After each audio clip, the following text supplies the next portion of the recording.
Ces paquets-là contiennent des semences traitées à l'insecticide Régent. Aujourd'hui, elles sont encore conditionnées chez Limagrain, l'un des leaders européens. Même si la production a été arrêtée, ce fabricant cherche à écouler ses stocks. Dans la mesure où BASF, depuis une semaine environ, n'a plus le droit de nous vendre le produit, bien entendu, nous avons arrêté toute fabrication de semences de maïs et de tournesol traitées au Régent. Cette année, Jean-Claude Laby, céréalier, a commandé 150 kg de semences traitées au Régent.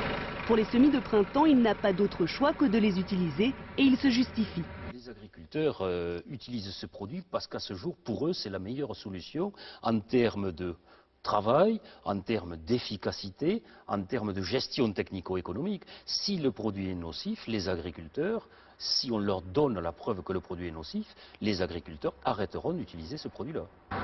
Annoncée trop tardivement, cette mesure de suspension ne pourra concrètement s'appliquer qu'à partir de 2005. Cet été, les abeilles continueront vraisemblablement de mourir par milliers, au grand dam des apiculteurs et de Philippe de Villiers qui s'est porté partie civile à leur côté.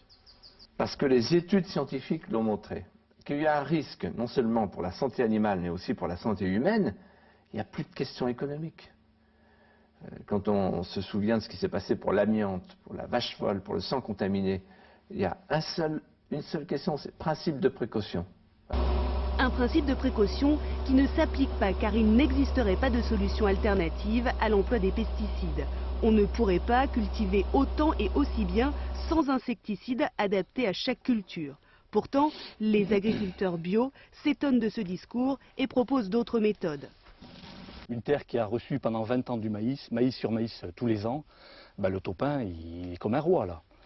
Donc c'est tout à fait possible de s'en passer en pratiquant des rotations, c'est-à-dire faire des successions de cultures qui n'ont pas les mêmes ravageurs.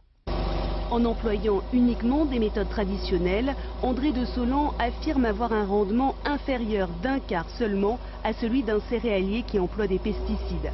Pour lui, c'est le prix à payer pour sauvegarder la santé des hommes et des animaux.